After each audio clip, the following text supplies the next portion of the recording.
வெள்ளி சூரியனிலிருந்து இரண்டாவது கோள். வெள்ளி புதனை விடவும் மிகவும் குறைவான வேகத்தில் தன்னைத்தானே சுற்றி கொள்கிறது. வெள்ளி ஒரு மணி நேரத்தில் வெறும் 6.5 கிலோமீட்டர் என்ற சொற்ப வேகத்தில் தன்னைத்தானே சுற்றும். ஒரு மணி நேரத்தில் வெறும் 6.5 கிலோமீட்டர் என்ற வேகத்தில் தான் சுற்றுகிறது. அதனால்தான் வெள்ளியில் ஒரு நாளிற்கான நேரம் 5832 மணி நேரங்கள். பூமியில் ஒரு நாள் என்பது 24 மணி நேரம்.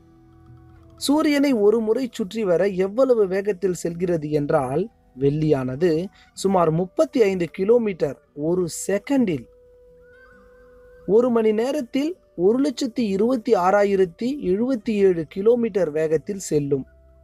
வெள்ளி இந்த வேகத்தில் செல்வதனால்தான் வெள்ளி சூரியனை ஒரு முறை சுற்றி முடிக்க சுமார் 224.7 நாட்கள் எடுத்துக்கொள்கிறது. 224.7 நாட்கள் தான் ஒரு வருடம் வெள்ளியில்.